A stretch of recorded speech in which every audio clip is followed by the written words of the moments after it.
And so when I got to the end of my presentation, I looked at them and I said, right now I want to talk to you about Dr. Howard Thurman, who was one of the mentors of Dr. Martin Luther King Jr. and Albert Schweitzer and Mahatma Gandhi. And when I was diagnosed with prostate cancer and my PSA was 2,400, I was pondering about my life. Am I going to beat this?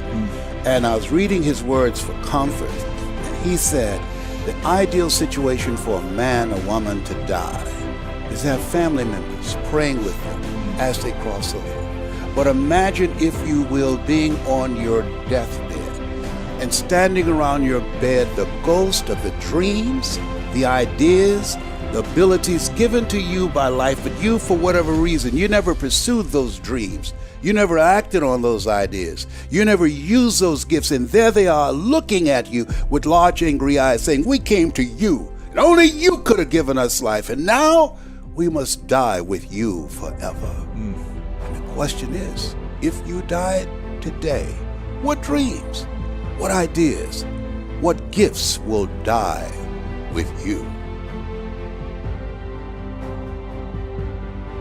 I encourage people to read at a minimum of 30 to 40 pages of something positive every day to program your mind, and all of us can do that. We can go to the library and check out books.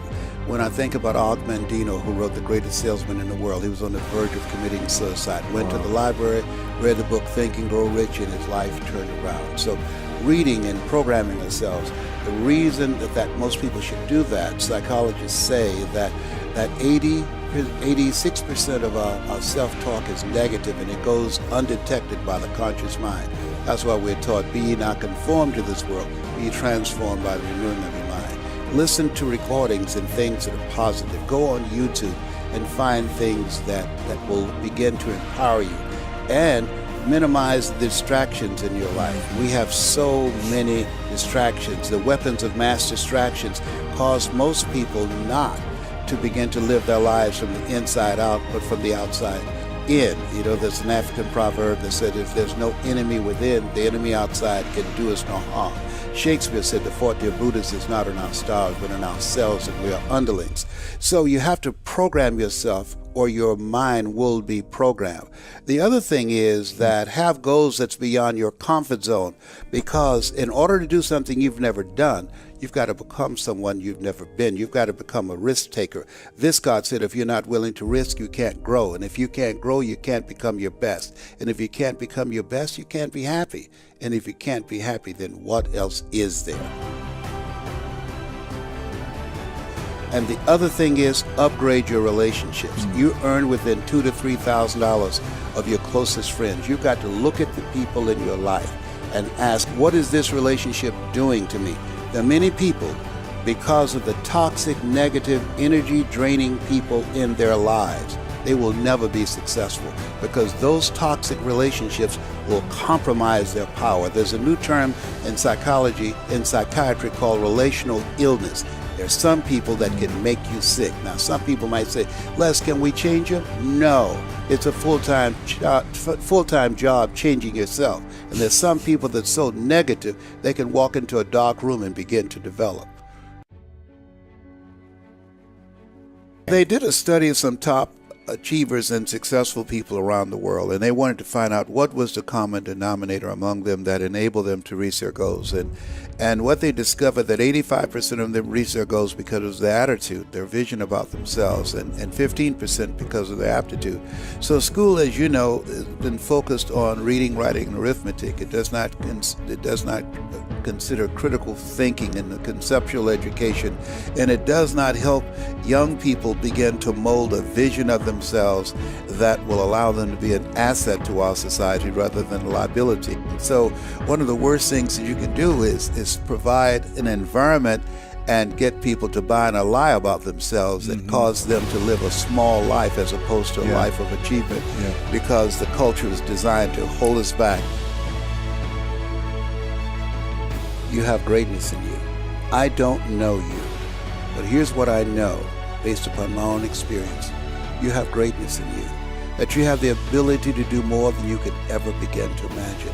You have greatness in you, that as you think about yourself, I'm reminded of the words of Howard Thurman, who said, "There's a presence in each and every one of us that waits and listens to the voice of the genuine in yourself. It will be perhaps the only guide you will ever have or hear. And if you cannot hear it, all of your life will be spent on the ends of strings that somebody else pulls." When you recognize your greatness, no one will ever pull your strings. You are different. You were created on purpose with a purpose to manifest that purpose through you. You are made in the likeness and image of God and been given authority and dominion over everything on the face of the earth. But you will never exercise authority and dominion over your life until you exercise authority and dominion over what you are not. Most people go through life living the lie that has been told about them. And we are encouraged, be ye not conformed to this world, be ye transformed by the renewing of your mind. Work constantly to renew your mind, to expand your vision of yourself, to hold a vision of yourself, living in the future, living a life of contribution. He said, "I'll give you all your eyes can see. Greater is he that is in you than he that's in the world." There's something in you that's greater than your circumstances. There's something in you that's greater than the adversities that you're facing. Life is just like Forrest Gump said, a box of chocolates. You never know what you're going to get. In life, you're either in a problem, just left one, or headed toward one. You have greatness in you. That's my story, and I'm sticking to it. When did you start to believe in yourself? Or was someone... My mother was working for a very wealthy family. She worked for wealthy families on Miami Beach. And I remember Mrs. Swiderski. She cooked for these families, and we ate the food left over from the families that she cooked for. She kept their children, and we wore the hand-me-down clothes of the children that she worked for. And when I had the assignment of cleaning Mr. Swiderski's office and shining his shoes, and he was listening to various motivational recordings. This is reel to reel. This is before 8-track and before cassettes. And those words, I had no idea while I was shining his shoes, listening to people like Jim Rohn. When the end comes for you, let it find you conquering a new mountain, not sliding down an old one. People like Zig Ziglar, if you give enough people what they want, they will give you what you want. Listening to some of the words of Winston Churchill, "The truth is incontrovertible, malice may attack it, ignorance may deride it, but at the end, there it is." And so I had no idea, while shining his shoes, listening to these words, that it began to restructure my vision of myself. And I had an interruption when I was in the 11th grade, because I was in special education from the 4th grade all the way to the 11th grade. And I met a gentleman by the name of Mr. Leroy Washington.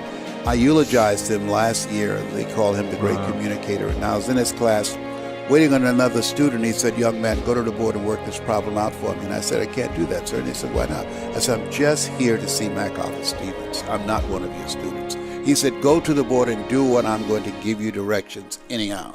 And I said, "I can't, sir." And the other students started laughing, saying, "He's Leslie. He's got a twin brother, Wesley. Wesley's smart. He's DT." He said, "What's DT?" He's a dumb twin. And I said, "I am, sir." And he came from behind his desk. He looked at me. He said, "Don't you ever say that again. Someone's opinion of you does not have to become your reality." How people live their lives is a result of the story they believe about themselves. I'm training people to get into their greatness, to begin to develop the courage to pursue dreams beyond their comfort zones. Because in order to do something you've never done, you've got to become someone you've never been. When you're pursuing your greatness, you don't know what your limits are, so you act like you don't have any. And one of the reasons that Booker T. Washington said, "Judge a person not by what they accomplish, but what they had to overcome for their accomplishment." So I thought about it, and I remember something that Robert Schuller said: "There's never a shortage of opportunities. It's just a shortage of thinking." The Russian author Leo Tolstoy, he said, "As I face inevitable death, what in the meaning and purpose of my life that will not be undone or destroyed when I'm gone?" Don't discount yourself. I didn't do what I'm doing now for 14 years because I didn't believe being labeled educable mentally retarded, failing in the 5th grade, put back to the 4th grade, and no college education, that I can compete with people with PhDs and MBAs. And so for 14 years, a lot of people say they have no regrets. The biggest regret that I have, that I disapproved of myself for 14 years. And then I went to a training and a guy was speaking. And Mike Williams had already said, hey, Brownie, you know why you go see Zig Ziglar and Dr. Robert Schuller and Dr. Norman Vincent Peale, who wrote The Power of Positive Thinking? I said, because I like the message. He said, no. He said, you like to help people. That's in you. You're always holding court here at the radio station. And so he just kept saying that to me. And I was at an event, and a guy was speaking, and it just stopped, like a spell came over him. He said, there's somebody here who should be doing this. He said, I do it because I make a lot of money. And he said, I love to make money. He said, but you want to change lives, and you can make money too, young man, young lady. And he said, you know who you are. And then he paused again. He said, the reason I'm standing up here holding this microphone and you are seated out there, I represent the thoughts you have rejected for yourself.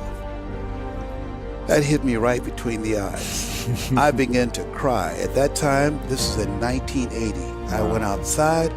I called Mike Williams. The telephone call was a dime then. I said, Mike. He said, yes. I said, I'm not rejecting myself anymore. Do you hear me? He said, Brownie, calm down. Listen to me, man. I'm not rejecting myself anymore. Who am I really? Who am I really? Dr. Carter G. Woodson, which I think is one of the most profound thinkers that I've ever read, and he said, if you can determine what a man shall think, you'll never have to concern yourself with what he will do.